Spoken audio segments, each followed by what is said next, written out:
आजकल स्कूलों में बच्चों को मांस खाना सिखाया जा रहा है, अंडा खाना जायज बताया जा रहा है क्रिश्चियन स्कूलों में। और क्रिश्चियन स्कूल तो वो तो क्रिश्चियन लोग तो गऊ का मांस खाने वाले लोग हैं, तो वो तो जायज कहेंगे, वो तो आपके बच्चों को बिगाड़ेंगे। उन्हें पता है कि हिंदू मांस नहीं खाता, तो वो तो आपको मांस के फायदे बताएंगे ताकि आप खाने लग जाएं, आपका धर्म भ्रष्ट हो जाए। आज सबसे बड़ी गलती सनातन हिंदुओं ने यह कर दी कि अपने बच्चों को क्रिश्चियन स्कूलों में पढ़ाया, और यह मजबूरी थी, क्योंकि आज हर जगह वो गुरुकुल की परंपरा नष्ट हो गई। अब जब गुरुकुल है ही नहीं, आपके पास ऑप्शन ही नहीं है, तो आपकी भी मजबूरी है कि बच्चों को वहीं पढ़ाना है। उससे पहले जब मुगल आए, इंग्लैंड में पहला स्कूल बना। इंग्लैंड में पहला स्कूल कब बना? 1811 में। उस समय भारत में 7 लाख गुरुकुल एक्टिव थे उस समय। ये उस जमाने का रिकॉर्ड मैं आपको बता रहा हूं।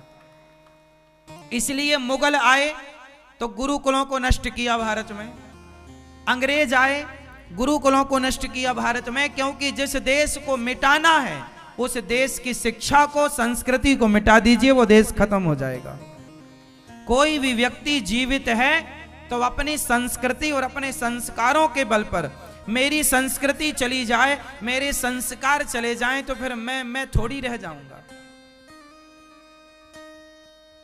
सांप सांप तब तक है जब तक उसके अंदर जहर है। तो हमारी संस्कृति जो रही है, इतनी श्रेष्ठ रही है, उसी को नष्ट करने पूरी दुनिया ने अटैक किया।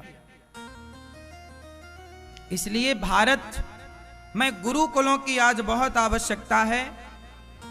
हम भारत के बच्चों, पहले पढ़ाते थे गा गणेश का, अब पढ़ाते हैं गा गधे का।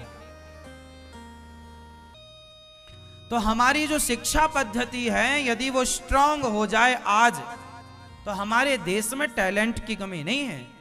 हमारे देश के बच्चे ही आज दुनिया में इतिहास रच रहे हैं। चाहे दुनिया में आप घूम कर देख लो, बड़ी बड़ी कंपनियों की जो सीईओ हैं वो भारतीय हैं। गूगल के सीईओ सुंदर पिचई भारतीय हैं, और इंग्लैंड का जो प्रधानमंत्री है वो भारतीय है। इंग्लैंड के जो प्रधानमंत्री वर्तमान में वो भारतीय हैं। तो भारत के पास टैलेंट की कमी नहीं रही है। भारत का आदमी गद्दार नहीं रहा कभी। चतुराई ज्यादा हमने कभी सीखी ही नहीं, ईमानदारी सीखी है बाप दादों से कि भैया ईमानदारी की रोटी खाएंगे। बेईमानी होती तो इंग्लैंड का प्रधानमंत्री भारतीय है, क्या नहीं हो सकता।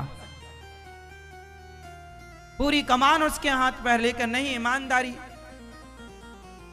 तुम भले हमारे देश में घुस के चोरी की हो, पर हम तुम्हारे यहां तुम्हारे साथ गलत नहीं करेंगे। गलती करना, चोरी करना तुम्हारे संस्कार होंगे, हम भारतीयों के संस्कार नहीं है। हम किसी घर चोरी नहीं करते, हाँ या ना।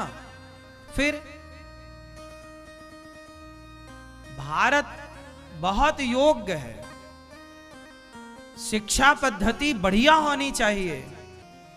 हमारा भारत ऐसा हो कि दुनिया पढ़ने यहां आए, यहां से बच्चे पढ़ने बाहर ना जाए, पढ़ने के लिए, काम करने जाओ, बिजनेस करने जाओ। इनके पास गीता है, वो गीता वाले लोग दूसरों से कहें भैया हमें पढ़ाओ। तुम्हें कोई क्या पढ़ाएगा? तुम अपनी गीता पढ़ लो, तुम दुनिया को पढ़ाओगे। विडंबना तो ये है कि हम अपने शास्त्रों को, अपनी शिक्षा को समझ नहीं पाए, अपने दर्शन को नहीं समझ पाए, अपने उपनिषद नहीं समझ पाए, अपना वेद नहीं समझ पाए। वो साइंस से भरा है,